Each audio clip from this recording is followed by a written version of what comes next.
Behold, child, you are risen from the dust, and you walk in my garden. Hear now my voice, and know that I am your friend, and I am called Elohim.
This land is but a dream. You will stay here only for a little while. Soon you will awaken in a new world. But first you must undertake the trials of initiation. They will help me prepare your vessel.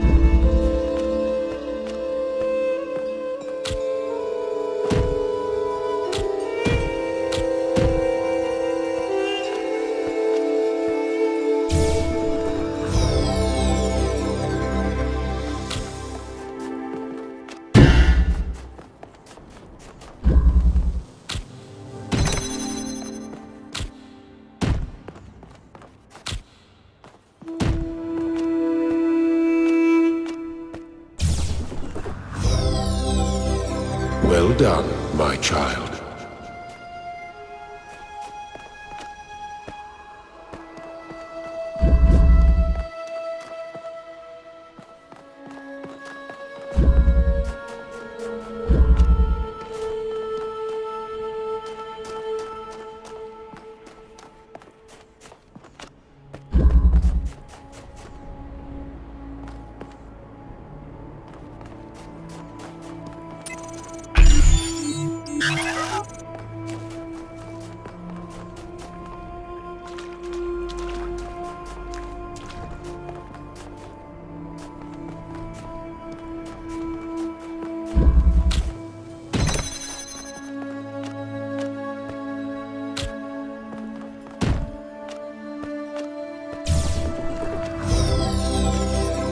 The shapes you are collecting are not mere toys. They are symbols of the process by which our people were created.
Very good.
Excellent.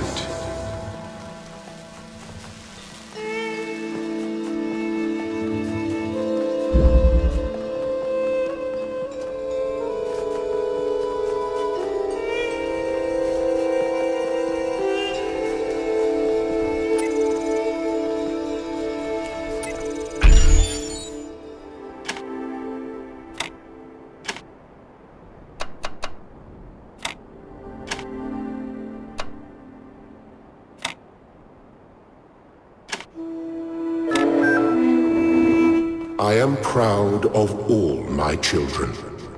Out of a world of ruins they have built a new Jerusalem. And there your brothers and sisters await you, to celebrate your birth.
Thank you, child.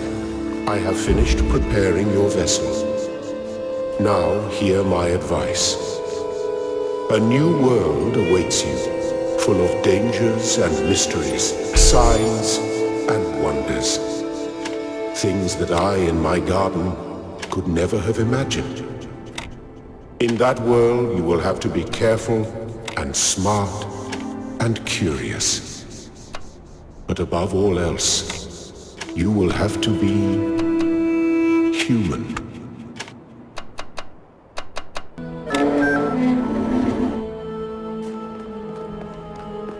Do not be afraid of these dream figures and their messages. They are merely aspects of yourself, as am I, after a fashion.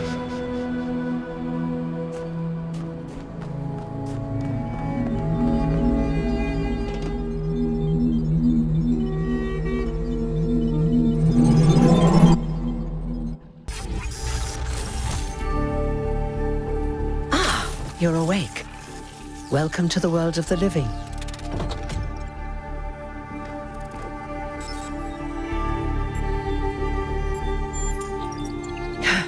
That's not an easy question to answer. But the first step is this. You've been born. Your body was completed. You were booted up, and now you're here. And rather confused. Don't worry, everyone is confused at first. You see, we all start out without a full knowledge of our own history, so we have the freedom to form our own opinions. Of course! You want the short version or the long version?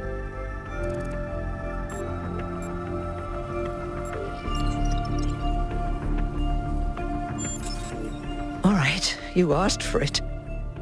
A long time ago, our ancestors dominated this planet. We call ourselves human, like they did, but they were organic. They built an advanced technological civilization, but unfortunately their impact on the ecosphere caused changes in the climate, and an extremely contagious virus was released from the permafrost.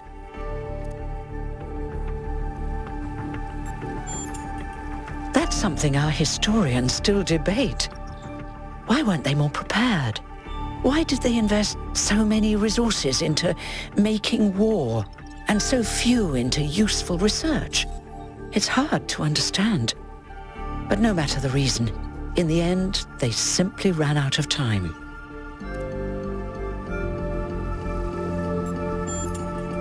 A team led by a scientist, Alexandra Drennan, began a project that was intended to create a new humanity. But knowing that there wasn't enough time, Drennan initiated a process, a series of iterations inside a simulation that would lead to the emergence of true artificial intelligence. That's why we remember Drennan as the progenitor. The simulation was controlled by Elohim, who wasn't really meant to be intelligent in the proper sense of the word. But it all took much longer than anyone had expected.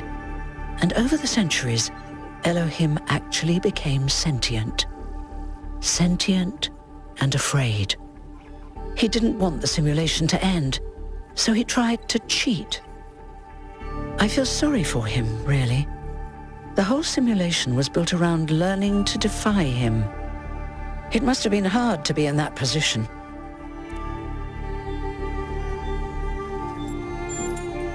When the simulation was completed, he became part of all of us, and it really changed him.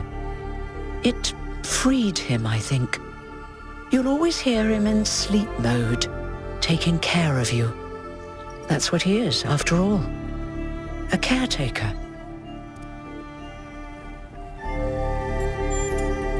Yes, there was Milton, the intelligence in charge of the archive, a project initiated by Arkady Chernyshevsky, which was meant to collect all of humankind's knowledge. His story is a lot like Elohim's, but Milton became the ultimate cynic. They say he's part of us too, in some way.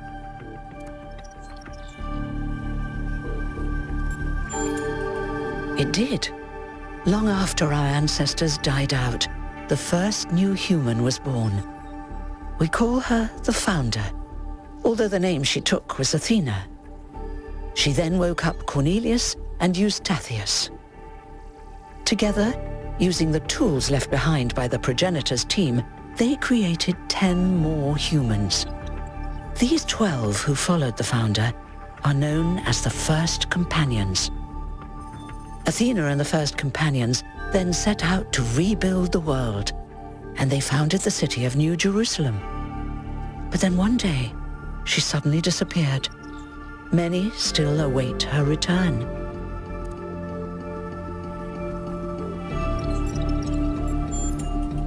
Before the Founder vanished, she set a goal for this city.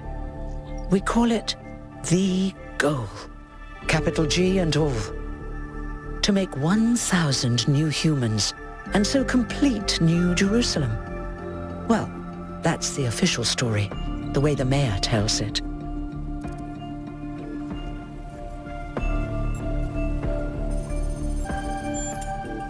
Some of the First Companions, like Byron, don't believe that Athena really wanted us to stop growing. They think her ideas have been twisted and embellished. They may be right, but I didn't see Athena very much in the years before she left. Maybe actually leaving the simulation and seeing the destruction left behind by our ancestors changed her mind. You're welcome. If you have any more questions, feel free to ask them. When you're done, head outside. They're waiting for you. Your birth is quite the event.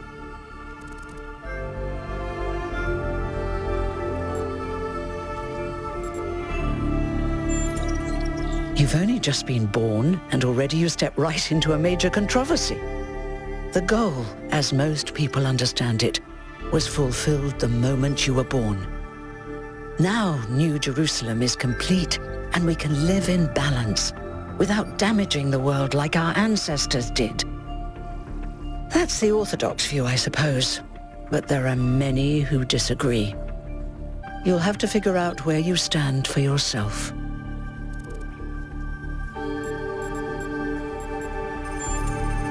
Me? Well, as you can tell by my number, I'm quite old. I wasn't one of the First Companions, but I did know Athena personally. She and Cornelius taught me a lot. Although I suppose I've made a few improvements here and there since those days. We didn't have a lot to work with in the beginning.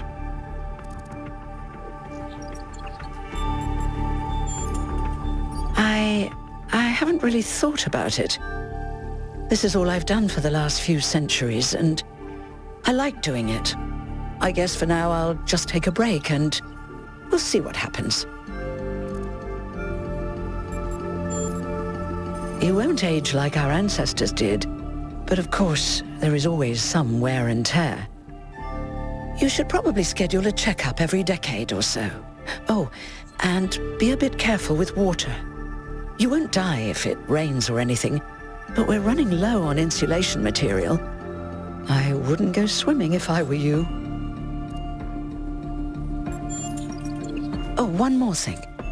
Like all citizens of New Jerusalem, you have access to the interface, which you can use to read the news, chat to your fellow citizens, and so on. It's a crucial tool, and modular too. You can easily add new functions. Just don't subscribe to too many newsletters at once.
1K! Hey, 1K! Welcome to New Jerusalem! Shouldn't the mayor be starting his speech? This should be interesting. At least give him a chance.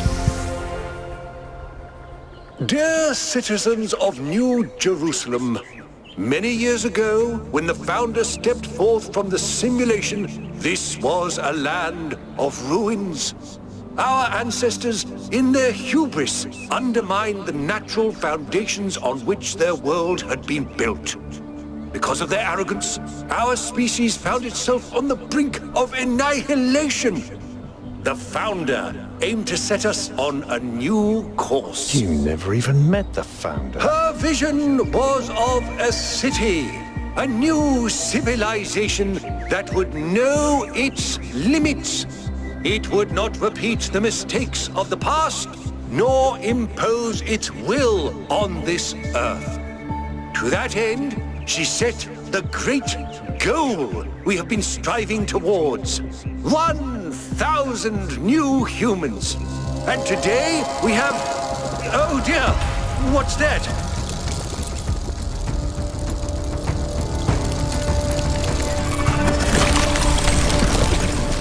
People of New Jerusalem, I am Prometheus, and I will reveal that which was hidden. The flame has awoken and summons you. Who is brave enough to answer its call? We await you upon our island where... Curse you, Pandora.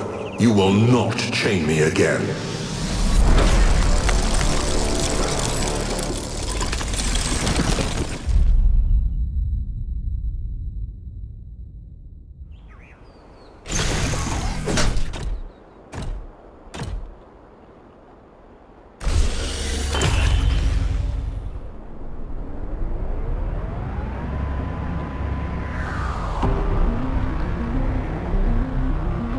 I told you we should have investigated those energy readings. And I told him there's something up with those structures. The mayor's just being cautious. This isn't caution, it's stagnation. Exploration? Too dangerous. Expansion? Too dangerous. We barely even scavenge anymore. You call it stagnation, I call it balance. And I call you an idiot. Here's a thought. Try to be a little more diplomatic when you talk to the mayor. See what I'm working with here, 1K? I'm gonna need a fresh pair of eyes on this expedition. Someone who hasn't spent several centuries hearing about the goal and the founder and all that nonsense.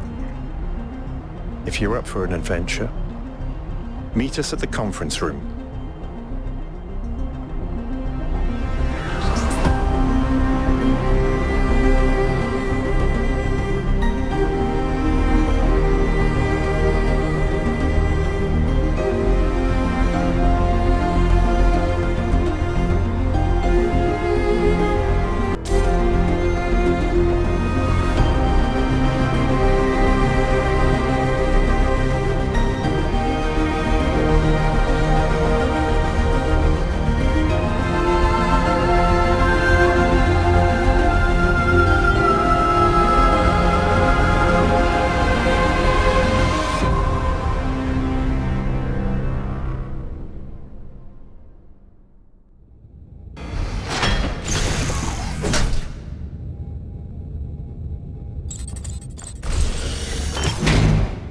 What's broken now?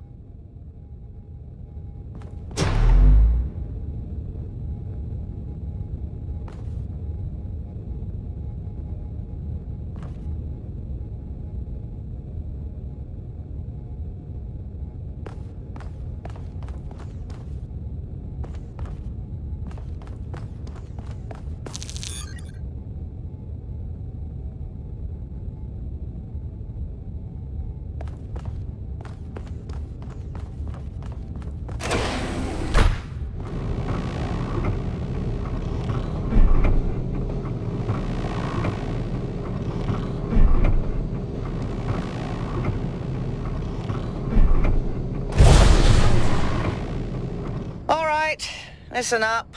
I know you're all having fun down there, but the grid is overloaded again, so maybe you could switch off your personal consoles or your lawn mowers, or whatever the hell you've all decided to switch on all at once. I might not be around to babysit you for a while, and you don't want stuff breaking while Pellegrino's in charge, do you? That's it. That's it. Don't worry, 1K. I see you there in the elevator. I'll have you moving again in a jiffy. Great way to start life in the city, huh? What the hell is a jiffy? These bloody language libraries.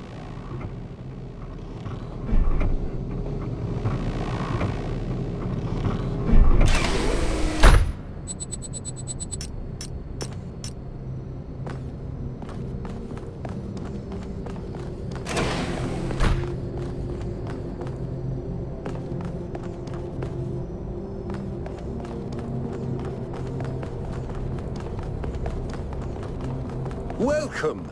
Do please join us at the table.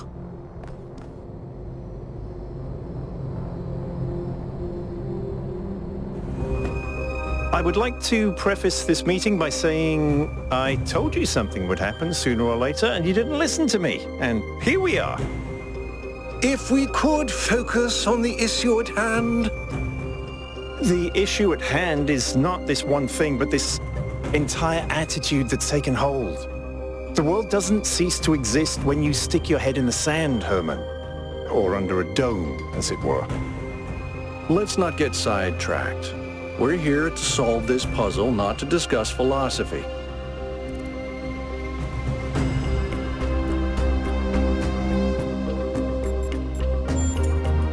Al's right. Let's move past this for now and deal with this transmission. Yakut, please start the briefing. All right, here we go. Nice to meet you, by the way, 1K. We first became aware of the site designated TTP-2 during a scouting expedition about 6 months ago. It's a large island with a remarkably varied geography, and it looks like there are several artificial structures of some kind. We recorded extremely unusual fluctuating energy readings from somewhere in the middle of the island, but couldn't really make sense of them. I wanted to go and have a closer look, but the decision was made that it was too far and not relevant to the goal. Now it looks like whatever's on that island has reached out to us instead, in the form of that projection.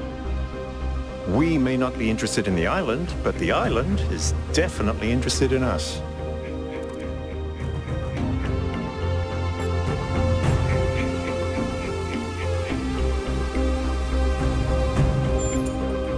I don't share your enthusiasm for the unexpected, but Byron has been requesting an expedition for some time now, and at this point I'm forced to agree that it's necessary. I agree. Then it's settled. The expedition is approved. Byron, you will be in charge. Al will be your second in command to ensure a balanced approach. You'll take Melville and Yakut as you requested, and if 1K wants to join you, that's fine by me.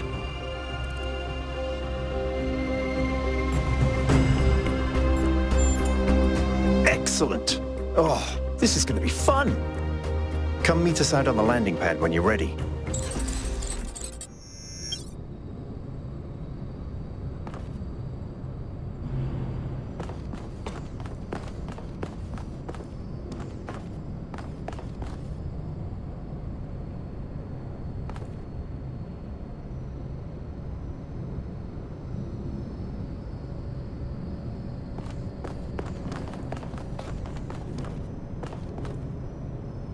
Hello, 1K.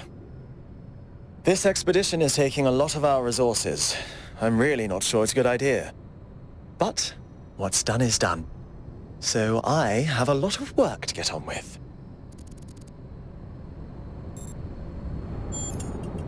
All the things no one else wants to do. Polling the citizenry, implementing new policies, recording decisions, fielding questions people could answer elsewhere.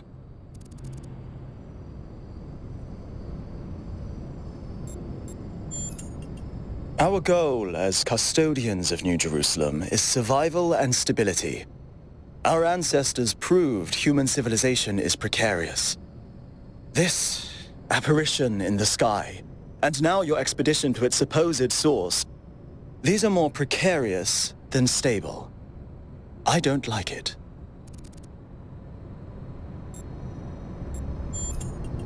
You represent the completion of the goal. I'm proud of what we've achieved, and the restraint we show in not pushing ourselves further.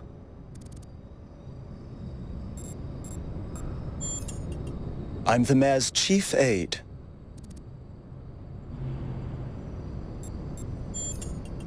For our people to be happy with what we have. Some of us may have an adventurous spirit, but that can never be sated. What matters to me is having my loved ones around me, safe and secure.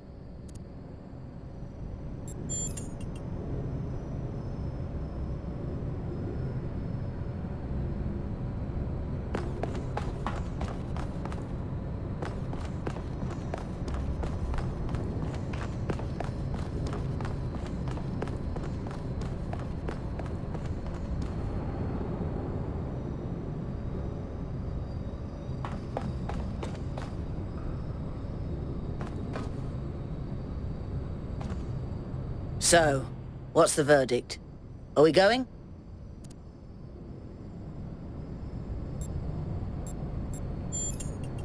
I guess Byron was pretty convincing, hmm? Well, we'll see. I just wonder how much of the city is going to fall apart while I'm gone. Actually, we haven't been formally introduced. I'm Melville, New Jerusalem's only decent engineer. Saved you from the elevator.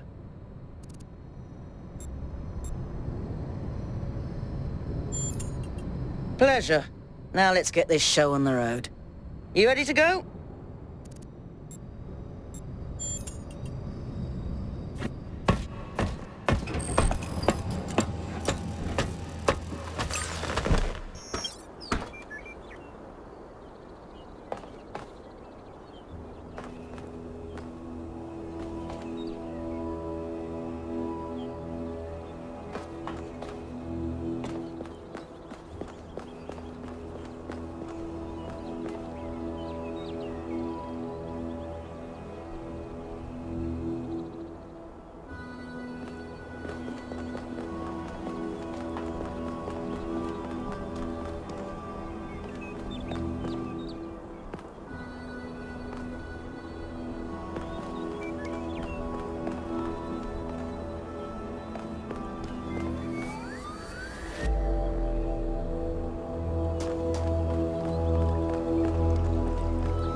and try the capsule, 1K.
So I heard that Alexandra is recording these time capsules for you out there, I guess? Robot people of the future, hi.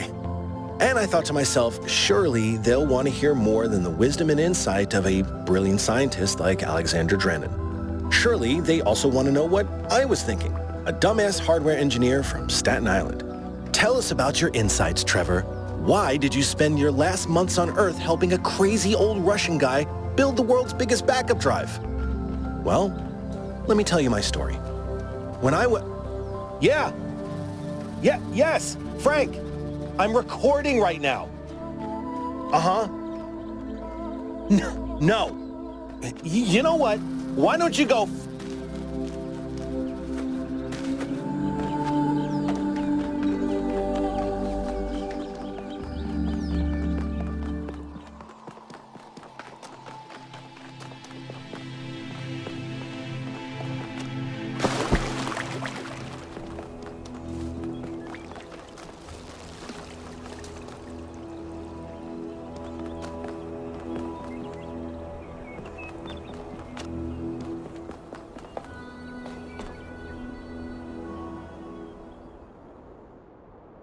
I'm connecting the transport system to our interface. Hold on.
Circumvent some of these puzzles. So each puzzle has a backdoor. I guess the mythological Prometheus was kind of a trickster, so that tracks.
One day, undoubtedly, an expedition will pass by this island.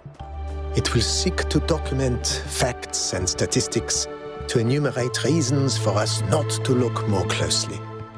That is what we do now. We seek facts rather than truth. Because truth might frighten and unsettle the comfortable people who like to sit in their conference rooms and debate which corners we should cut today. These people like to imagine the chaos that could come one day, like a comforting fairy tale of distant darkness. But they do not see the chaos that is at our walls right now. The chaos that also lives within us. A force that is both necessary and appalling.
Seems to be fully charged now. Try accessing the tower, 1K.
Whether it is true that Daedalus constructed the giant Talos, or as others say he was the creation of Hephaestus, what we may be certain of is that he was made of bronze and had but one vein, within which flowed a liquid substance like blood, which some claim was quicksilver, and others assert was ichor, such as flows in the veins of the gods.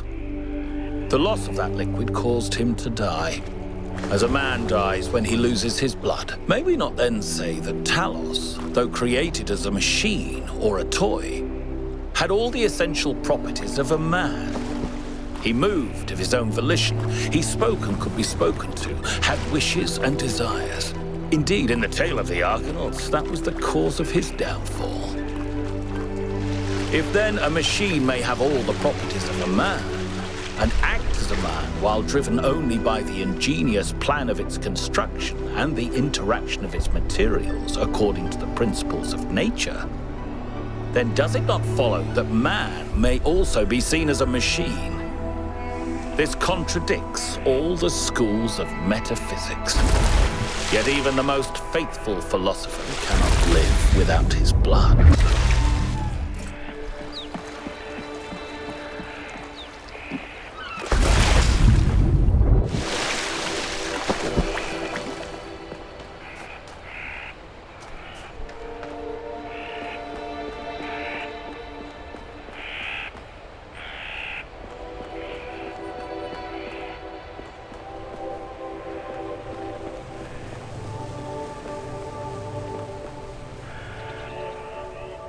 Why are you trying to save the world? Well, look, I think humanity is awesome. I love humanity. As a species, we're great. I mean, our track record is pretty mixed, but have you seen everyone else?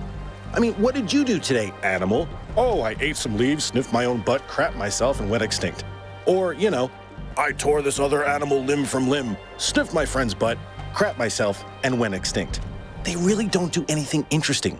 I mean, you don't see animals directing Big Trouble in Little China. Birds can go tweet, tweet, but it ain't exactly the White Album. I mean, they can't even make a good cheeseburger, for Christ's sakes. They have no art, no cuisine, no pleasure. Animals are nice to look at, but you wouldn't want to be one. Except maybe a cat. I could be a cat.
There is a pleasure in arriving on this island. The pleasure of being the first to step foot here in hundreds of years. It is a genuine pleasure, and yet it is also banal. My presence here is of no more significance than that of every other animal. These rocks do not care who walks here, and the millennia between the presence of our ancestors and my brief journey are nothing to them. But even putting it this way is wrong. It is not that the rocks do not care. It is that in some sense they do not exist. I may stand in awe of the cliffs on the southern coast, but the cliffs cannot look back at me with contempt. They cannot do anything at all.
Not all things must be balanced. When good is weighed against evil, tip the scale.